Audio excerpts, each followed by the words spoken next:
Day pagkadiyan, natin installation na naman po tayo dito mga kabossing, no? Meron tayong ininsulan dito na Toyota Hilux. Si Sir ay nagpakabit sa atin ng lead unit with 360 po camera. Ayan po mga kabossing, no? Ito po yung front, no? At ito yung right side na camera niya. Ayan, nasa side mirror.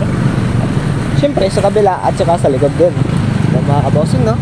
Sobrang linis po ng pagkakabit natin dito mga kabossing. Ayan po, kita nyo naman yan mga kabossing, no? So tingnan din natin sa loob mga kabossing kung gaano kaganda ang aming lead unit. Ayan po mga kabossing, no? Ayan po, fit na fit po yan mga kabossing. Ayan, sobrang fit po yan mga kabossing. Wi-Fi ready na ito mga kabossing, no? Upgraded din po. Android 14 na din ito mga kabossing. Plug and play lang po tayo dito mga kabossing, no?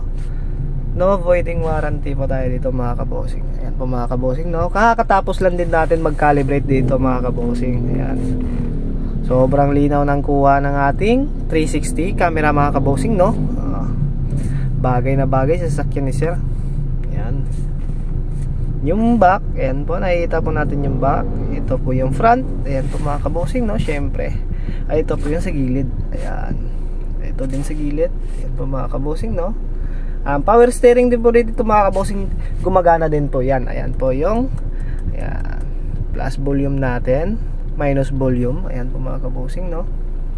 And mode, testing natin dito sa music mga kabossing. Ayan po mga kabossing, no? Ayan po, next previews. Ayan po mga kabossing, no? Gumagana po ang ating steering wheel dito mga kabossing, no? So yan lang po mga kabossing, no? Sa malalayong lugar dyan, PM na sa aming page sa Andres Auto Accessories po mga kabossing, no? Pero location po natin dito mga kabossing, no? Purok Bana daw, Pagadian City, sa Magadulisan mga kabossing, no? Katabi po tayo ng RSB. Ayan po mga kabossing. Ayan, ito po makikita natin mga kabossing, powered by Kion Sondra po tayo dito mga kabossing, no? Ayan lang po sa aming page mga kabossing, no? So yun lang po mga kabossing. Thank you po mga kabossing.